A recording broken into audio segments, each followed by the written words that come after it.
Ndabaramukije cane bakunzi b'ikiganiro igitondo gishasha amahoro y'Imana niyo ndabipfurije mu byanyu no mu byanyu. Ndabaha ikaze muri kino kiganiro igitondo gishasha mutaramanyamwo na jewe Janvier Imana irambona nkaba jewe nkunze kubana namwe muri kino kiganiro. Ndafise amajambo ngomba ko dusangira mu ntumbero yo kwipfurizanya kino gitondo gishasha, igitondo ciza inyuma y'uko Imana iba yatuzigamye mw'ijoro ryakeye. Wogira rusansuma yosanga hariho abagize ibyago barwaye, bapfuye, babuze ababo, bibwe, inzu zabomotse n'ibindi byago bitandukanye. Rero kuba umuntu yazigamwe, kuba umuntu yaramutse amahoro ni ubuntu bw'Imana, nta kiguzi aba yashizemwo, nta buhinga, si kubera yuko aba ari umugororotsi, ni ubuntu bw'Imana. None rero ni igitondo gishasha, kandi igitondo gishasha umuntu akwiye kuronka ijambo kuri Ntambwe TV, kuko abasanzwe ari umunywanyi wayo ngo aronke ijambo yirigwana ribe impamba y'umunsi. Amajambo dusangira ari mu gitabo c'imigani, ni ca gitabo bakunda kuvuga ngo imigani ya Salomo, kuko burya yanditse imigani myinshi cane. Muri ino migani iri muri kino gitabo ni igice ca 28 ku murongo wa 14 havuga ngo hahirwa umuntu yama yiyubara, ariko uwikomantaza umutima azorwa mu vyago. Imana yacu nidutabare. Iyi mpanuro nibaza ko yumvikana, kandi n'amajambo atwarika magufi, abangutse novuga ngo gufata ku mutwe. Muri ya miga y'abana tuvuga ngo na miga ngo ya Sunday school kumbure, hariho amajambo avuga ngo ni ijambo ryo gufata mu bwenge. Rero iri jambo ndabona bo rifata, ariko mugabe ikintu gihambaye si ukurifata ku mutwe, ni ukurifata mu mutima, hanyuma umuntu akarigendera. Ngaha yari impanuro ngomba ko dukuramwo, tuyumvise ngaha ivuga ngo hahirwa umuntu yiyubara, Imana yacu nihimbazwa. N'iri jambo ngomba ko wiyumvirako.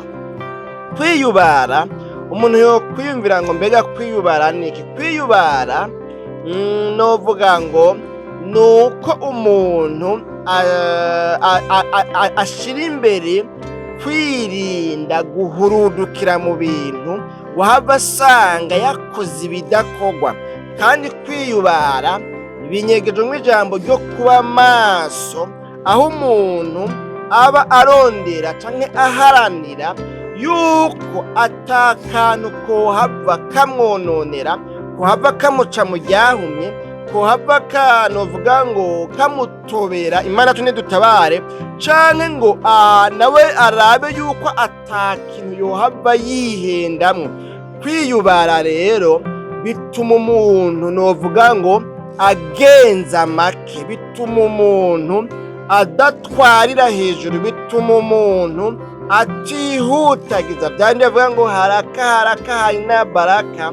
Umuntu bituma atihutagiza, kuko yihuse ivyari bihunye. Imana nidutabare. Rero ngatwumvise ngo hahirwa umuntu yiyama. Mbere rero yama yiyubara, no kuvuga si ikintu umuntu akora rimwe, ahubwo ni ikintu umuntu ngo yama akora buri munsi mu buzima bwiwe bwa misi yose. Akaba yaramaze gufata ingendo n'ingeso n'inyifato n'umuco wo kwiyubara, wo kwirinda, wo kwisuzuma imbere yo kuvuga, akaraba kw'ivyo avuga ari ibintu bizima, imbere yo kureagisa, imbere yo kugira inyifato, imbere yo gukora igikorwa kanaka, akabanza agashira ku munzani, akaraba ngo mbega ibi bintu ngomba nkore nibyo canke sibyo, ni vyiza canke ni bibi. Imana yacu nidutabare. N'iri jambo burya niko ndaronderamwo. Rero kwiyubara ngaha tubonye ngo gutuma umuntu agufise aba umuhirwe. Bwa bundi rero umuntu atiyubara si umuhirwe, n'umugorwa, n'umutindi yafutanye. Imana yacu nidutabare. Nibaza ko bitavyumvikana rero, kandi turazi neza ibiranga abantu batiyubara.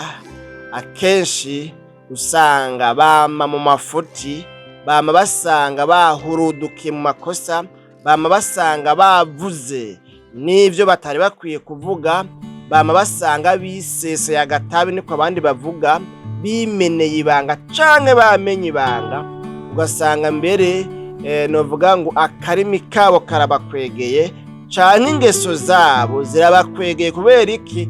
Ntibiyubaye. Iyo umuntu yambaye impuzu yera, nk'uko ukuntu nambaye impuzu yera, ntimugire ngo n'ahantu hariho hose nopfa kwegamira. Nigeze kugira amagogo igihe kimwe mu mutima, nza novuga ngo muri bisi, hanyuma iyo bisi rero murabona nyene kukuntu ibitoro bibura, ugasanga rero niyo bikunze ko baronka ingene bapakira, benshi barabapakiye, bamwe bagahagarara abandi bakicara. Hanyuma rero ncamba habaho umuntu ahagaze hejuru yanje canke se impande yanje, niko novuga munyemere mvuge gutyo. Nanje nambaye umupira wera, kandi uyo mupira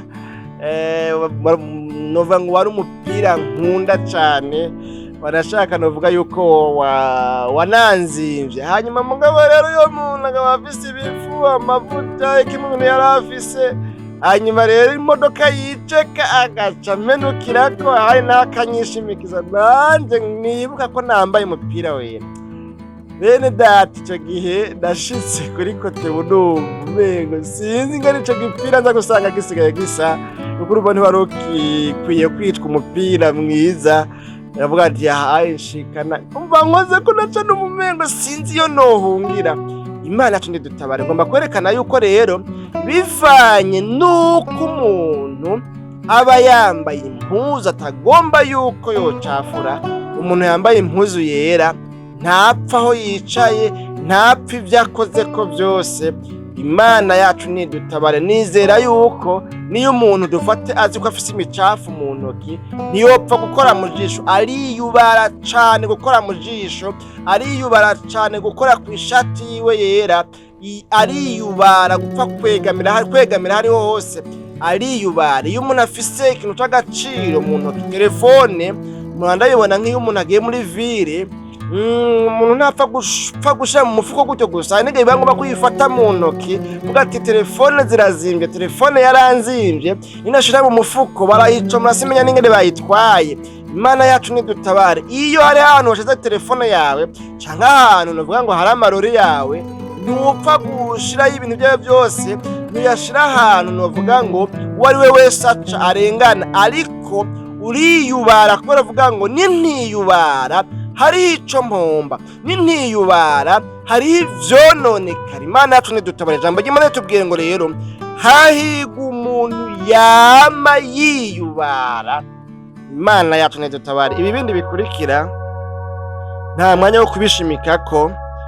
Twabonye avuga ngo ariko uwikomantaza umutima azogwa mu vyago. Imana yacu nidutabare. Umuntu atavyitwararika, umuntu novuga ngo agamagaza, agamikizosi, yikomantaza umutima, yigira intumva, naho intumva zamaho, uyo muntu ahura n'ivyago. Imana yacu nidutabare. None rero turi mu buzima bidusaba ko twiyubara.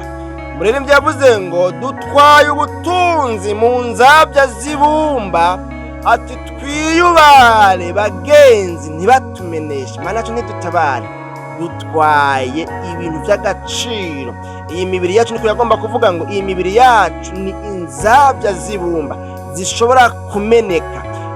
Urwavya mu bindi, inkono y'ibumba iguye hasi ivuye ku mutwe ntishobora kureka kumeneka, naho vyogenda gute ntiyokoroka ivuye ku mutwe ngo kumeneka. Avuga ngo dutwaye ubutunzi rero mu nzabya z'ibumba, twiyubare ntibatumeneshe. Ivyo tumenesha, bishaka kutumenesha birahari ni vyinshi, ariko twiyubare, twigengesere, tugende gake gake. Dushiremwo akariro gake na fire, ntiduhave dusanga tugize isanganya, kuko hariho ama-aksida atuma umuntu novuga ngo ivyo yari afise vy'agaciro vyononekara. Imana yacu nidutabare. None rero n'ubu ndabona ngiye kugarukiza ngaha, nta magwara ahubwo kuvuga menshi siko kuyamara. Ubayeho ubuzima burimwo kwiyubara by'ukuri, usuzumye za mvugo zawe, za ndabo zawe, za ngeso zawe, ahantu hari ivyotuma wandura, ahantu hari ivyotuma ugira ingorane, hari ibyo kumenesha agakiza, ubwo we ntugumufonsa winjira. Imana yacu nidutabare. Nimba aragakuku akagwi muri babandi mwirigwana mungana mugendana, mugabo ukamenya ko ari abanyangeso mbi kandi kwizo ngeso mbi zokwandukira, mbega uhora uvuga ati ubara na suneba ugasuneba nkawe. None rero uyu muntu cyangwa aba bantu, reka shireho distance. Sinzi ukwiyubara kwawe ingene kungana, ariko mugabo usabwa kwama wiyubara iminsi yose. Nihatabaho kwiyubara iminsi yose, ntuzobura umuhigo, uzobura umuhombe. Ariko Imana yipfuza yuko uba umuhirwe bizananye kwiyubara mu mvugo zawe, mu ngendo zawe, mu bagenzi bawe, mu babanyi, mu miryango, mu bo mukorana. Wiyubare cyane kugira ngo ntihabonekane ikintu cyo gutandukanya n'Imana. Mwami w'abami Yesu, tugushimiye cyane no kubw'ano majambo twumvise muri kino kiganiro igitondo gishasha, adukanguriye, aduhanuriye kudakomantaza imitima yacu, ngo ahubwo twame twiyubara mu byo dukora byose, niho tuzoba abahirwe mu bwami bw'Imana. None rero umuntu wese yumvise ano majambo amaze kuyirabisha abasanze ari ahantu akwiye gusaba imbabazi, akwiye kwihana ibyaha yakoropeyemo, ndakwingize ngo mugirire neza umwezi umutunganye, maze ibisigaye mushoboze kwamana ukwiyubara uko bukeye uko bwije. Mu izina ryawe ryera Kristo Yesu niho tubisabye tuvyizeye, amen.